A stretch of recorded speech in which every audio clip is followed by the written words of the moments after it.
2 minutes to do this. I'm going to go ahead and record this.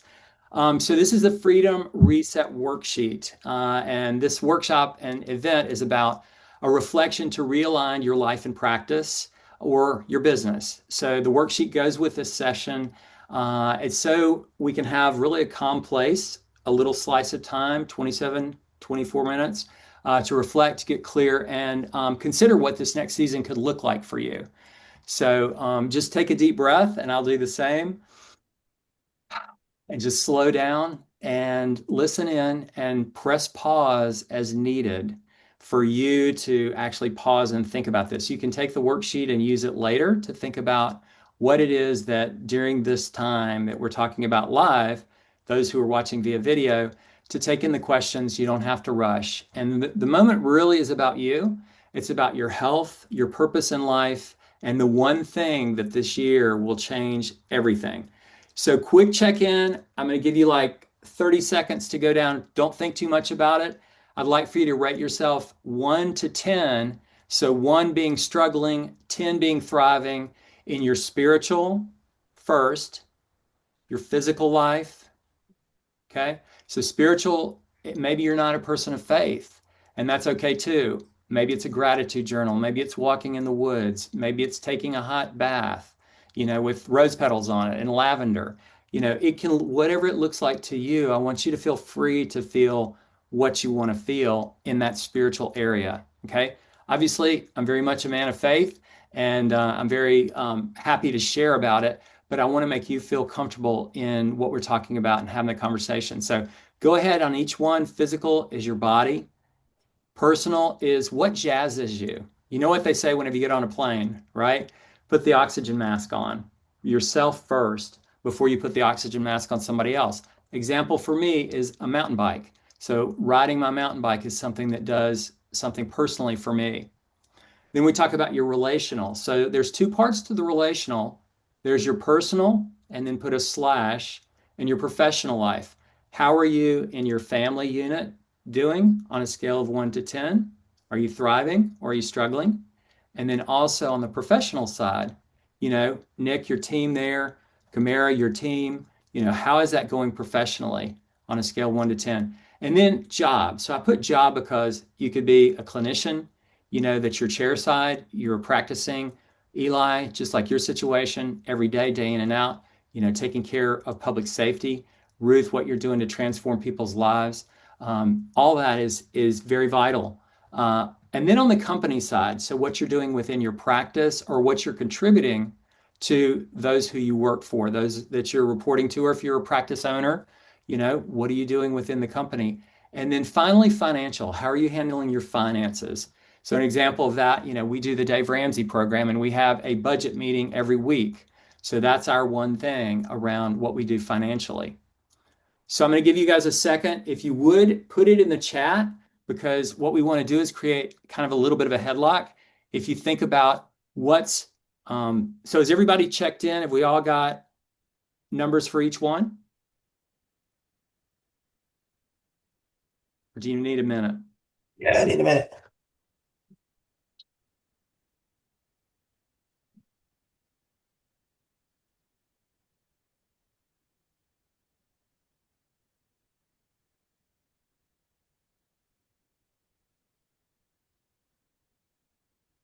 No.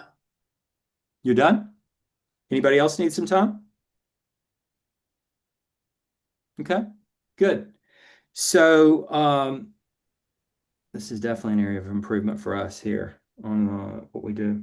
So identify the reset area. So which one area are you most drawn to either make a shift or improve this year? So this is where your freedom reset will begin. So if you guys have heard of it in The One Thing, the book, it's a #1 best-selling book, which I know many of you've heard a lot about. But it's really about, and I'm certified, trained to teach that, train in it, is what's the one thing that you can do such that by doing it makes everything else easier or unnecessary? What's the one thing that you can do? So think about it. Is it you want to build on something that you're strong in? Like in my spiritual area, I want to build on that. Or do I want to look at something else like on the company side? So I would say, I'm a six. I need to build on some of my marketing that I'm doing. Is it patient acquisition? Do you need more patients, new patient opportunities? What does that look like? Maybe what Nick said, one of the triggers for him was I've got so many patient calls, I can't cover the phone. So can I get AI that will really help that? So that was a great example, Nick. So what one area, just circle it or write it down that you'd like to begin your first domino with a reset. And if you could plug it into the chat, that would be awesome. And then we can kind of get some going back and forth with that. Does everybody see where the chat is? Do you guys see that down at the bottom? I'll just do something here so you can see it. And so put what your one area is.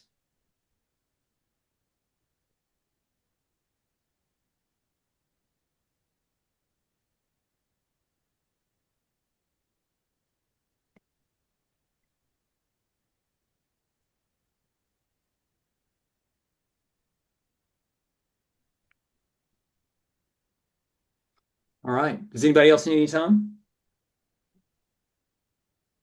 Good. So reset would be financial for Eli. Thank you for sharing that. And Camara, your reset would be the relationship with yourself. I love that. That's great insight and super, super with that. What about you, Nick or Ruth?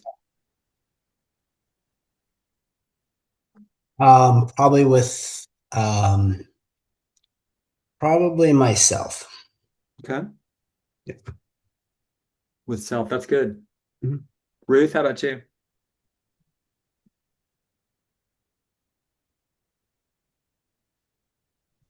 Ruth, did I lose you? Lose you?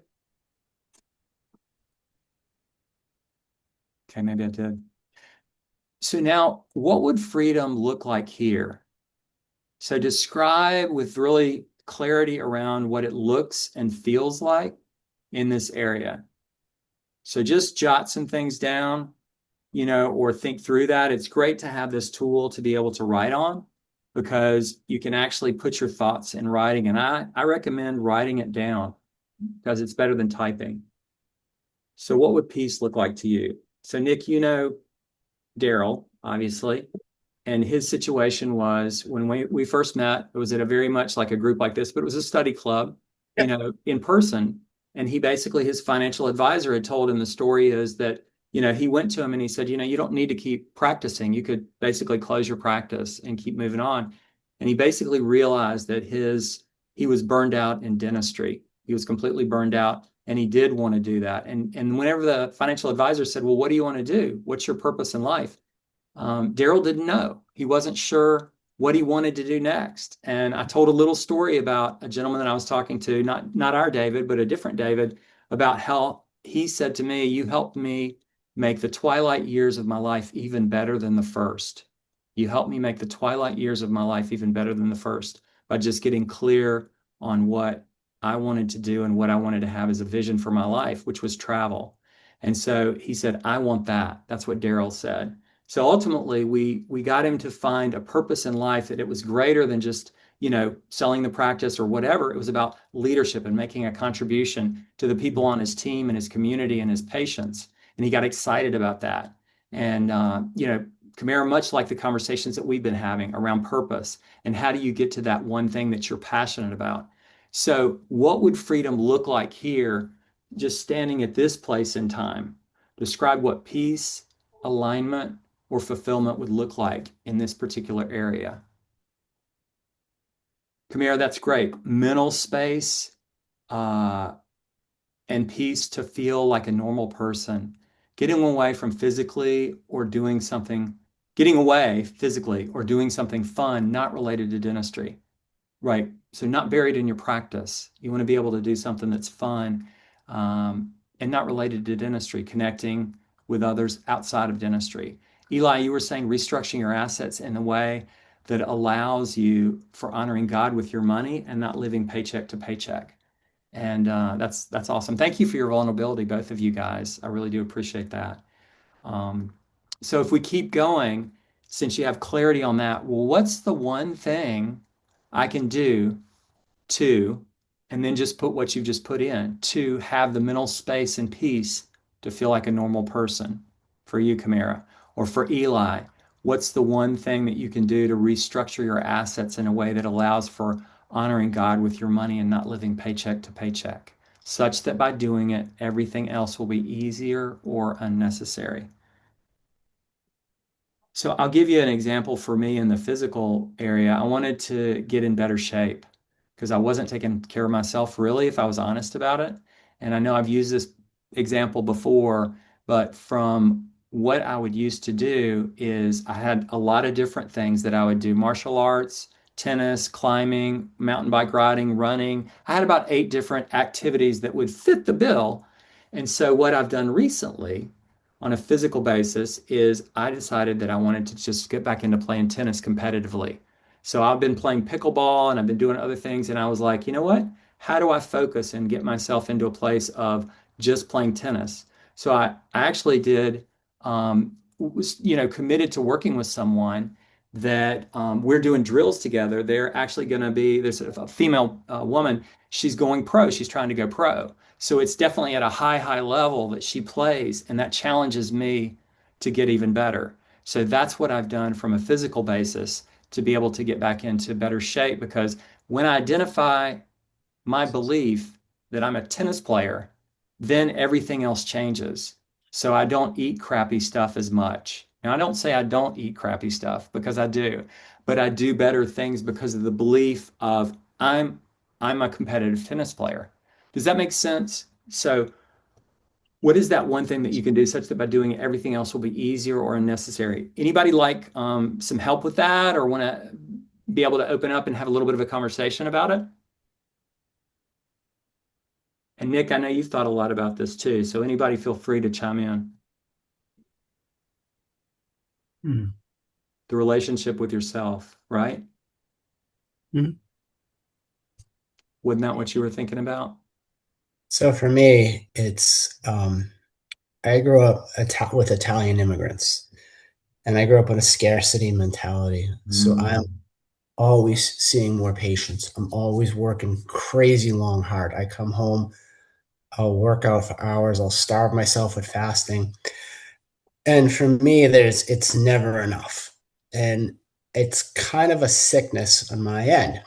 And what for me I need to do is I know that Christ has provided me. God, I'm Catholic. I'm ultra religious. God has provided for me, and it says in the Mm. Bible, give us this day our daily bread. And for me, peace comes knowing that I will always be provided for. And the fact is, when I'm constantly trying to um, outproduce last year, outproduce last week, outlift the last lift, out squat the last squat, get off those 3 or 4 more pounds. I tend to get wrapped up in materialism, the scarcity mentality of pushing and pushing. And what happens is you tend to get almost like wormholed or kind of pigeonholed into that mentality. And you said, hey, well, wait a minute, this is not why I'm here. I'm here in service for God and God's people. I've been blessed to really what a beautiful practice in a beautiful location. I think a beautiful wife. I'm sure Audie will agree. Beautiful friends. I live in a gorgeous environment. And for me, sometimes I just tend to focus in on the tip rather than the whole spear. Do you know what I mean? Or the tip of the pen rather than the whole pen. And for me, there's a lot of mental anguish just pushing myself to the next level and I sometimes you just that is a form of almost temptation. That's a form of almost materialism and greed that pulls me away from my relationship with God. And sometimes for me, when I say I've got to work on myself, I've got to work on not thinking that the world's going to end if I don't hit a certain KPI at the end of the week, or if I hit a certain, you know what I mean? Giving myself the leeway just to rest, knowing that hey, it's going to be all right. You know what I mean? A man died on a cross for my salvation. I'm going to be good. And then Mm. that's what I really need to work on. I mean, I will literally work myself into a grave. And that's what I come from. Those are the people I come from. Nick, can I ask you a question about that? Yeah, What makes you feel like your cup gets filled up? define. Like it sounds like what you're describing, it sounds like very similar to what I feel. like I almost feel like I have this cup of energy and I'm just drained and I'm just constantly burning the candle at both ends. Like I what makes you really feel like so I for me energetic? so for me I left a terrible. I was in a state I hated, in a practice I didn't like, in a town I didn't like, around people I didn't like, and I relocated to an area that all my, it was the dream practice for me. So for me, I picked the right practice. I built a loving team. I built a great practice with great patience. So that kind of recharges me a lot. That's why I can work 7 days a week, 12 hours a day. It doesn't bother me because I love my patients. And for me, that's what recharges me. And I don't know if that's really a good answer. I also pray a lot, fast a lot, and that helps give me a lot of ammunition to kind of go throughout the day's challenges. Um, that's what helps me, and I spent 7, 8 years looking for the right practice and buying the right practice.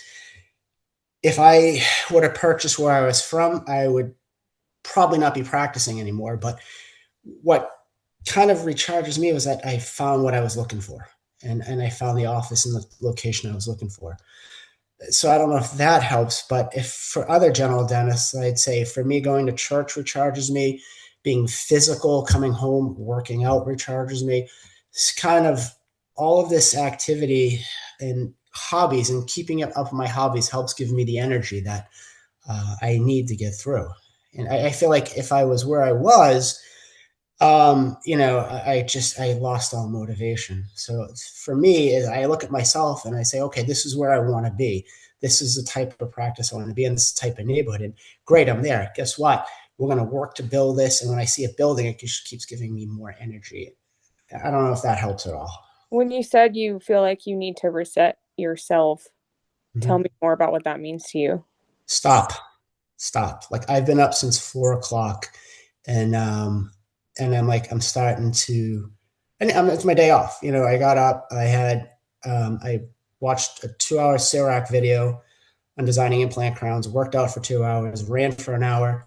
Worked in my truck. Helped my wife take down Christmas decorations. I'm always going, going, going. For me, I need to just stop, and that's my reset. And for me, it's taking a walk in the woods or taking my Bible and going into the woods. That helps me reset and say, okay, we've done enough. Stop. Does that make sense? Yeah, thanks for sharing. I, Excellent. Good questions, Kamara. Thank you very much, Nick, for sharing. sure. So on number 5, to that point, what's one small step I can take right now to begin?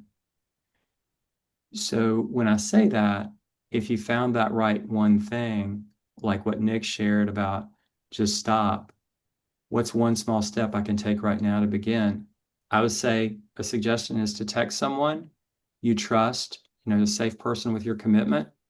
There's something in a group called F3, and they have something called emotional headlock. Eli, I don't know if you're familiar with the group or not, but the emotional headlock is an EH, and it basically says the guys in the group always kind of shame you to get you there. It's a Christian group of guys that get together at 5:30 in the morning and work out, mostly with kettlebells, and that's about it.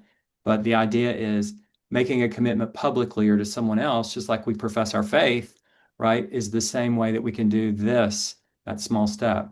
So what would that look like? And Kamara, would you mind if I ask you and kind of talk through that with you on that? What would it be for you? One small step you could take right now to begin. It's funny we're talking about this because I was doing it like right before this call. I I feel similar to what Nick was saying in a lot of ways. I feel like I physically need to get away from everything and everyone that's bothering me and giving me mental clutter so that I feel like I can't take time for myself to feel like okay. So I actually just booked like a little mini getaway weekend. Uh, Cool. I got an email and it said that Madame Butterfly, the opera, was playing in Raleigh, and I'm an opera singer. I did that before I became a dentist, and it's something I miss a lot. And I've recently like reconnected with singing and music, but like going to a show is something I used to do a Yeah. lot a long time ago. And it is something like I fell away from because I allowed all these other things to clutter my time. And I tell myself all these excuses, oh, you can't go do this or that, or I put it off, like these types of activities that make me feel like, things that like you look forward to that make life Mhm. worth living.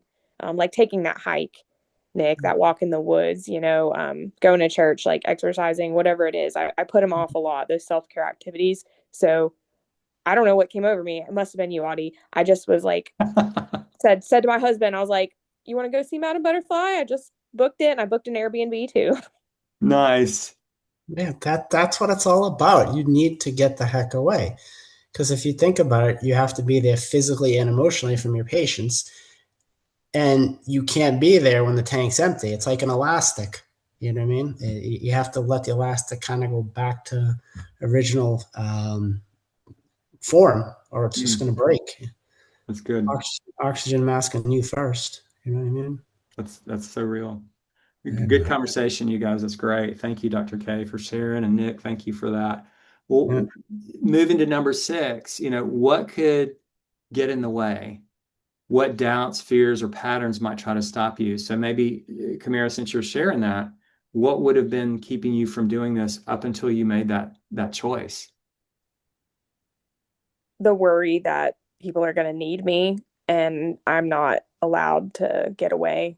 I just ordered a large piece of equipment, like a CBCT, an X-ray unit, and it costs about $60,000. And I need to figure out a time to have it installed. And I'm pretty sure it's supposed to be installed that morning. So hopefully it gets finished and doesn't have any issues so I can actually get out of town. You Mm. make it work. You tell them you spent what 50K on that. You say I need to be out of town. You need to be here, or you could take your machine and go and refund my money. You'll notice how fast they'll come for you. I noticed Yeah. that sometimes you got to be a little bit of an a-hole to get things done with these what do you call them vendors. Well, just in general, like the office that I bought, the doctor who I took over for, he was at people's beck and call pretty Oh, much that's 24/7, thanks, Brad. nights, weekends, holidays. And I still get a lot of calls like people are in pain. They want me to come in at all hours of the day and night, and they want it now and they want it for free. Mm. Here's the deal. Here's what you say. I'd love to help you, but that would incur a weekend charge. Our weekend charge is $750, and it's paid for up front, and then you're going to have to reimburse that with your insurance. Then all of a sudden they go into the emergency room. So Yeah. unless it's like a root canal that you did, and you kind of like you need to kind of retreat it, but for the most part, um, yeah, that's what helped me a lot. It's good. It's good. Well, to keep moving along, this is really good conversation here. So, worry, people need me. I've invested a lot of money in this. I just bought a CBCT. Um, and so, what would you name that?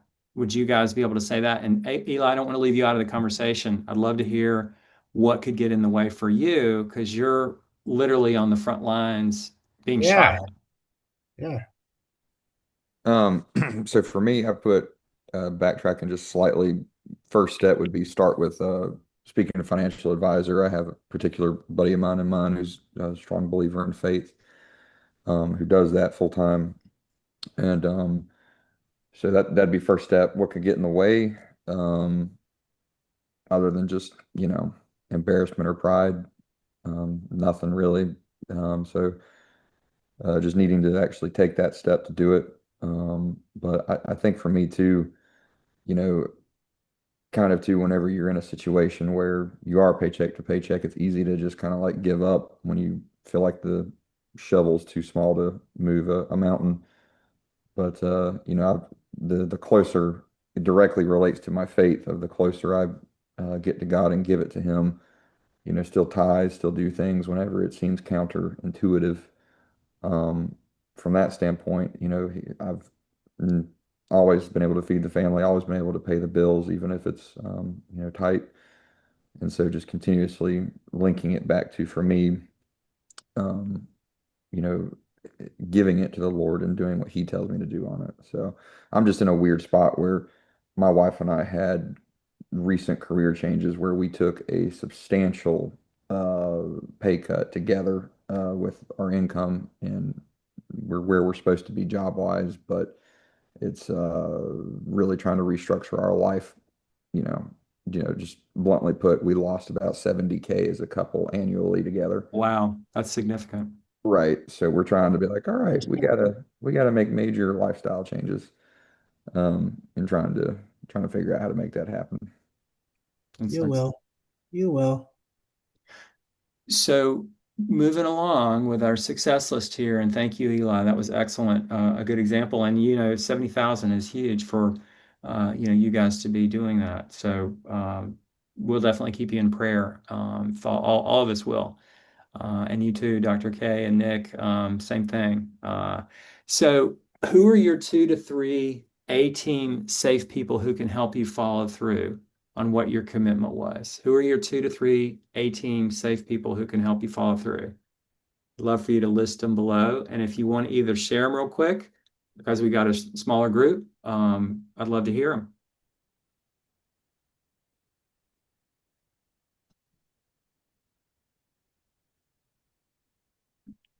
Ah, thanks, Nick. True. Love it. Audie, you're one of mine too. Ah, you guys are sweethearts. I love you guys. Well, good. Thank you. It's an honor.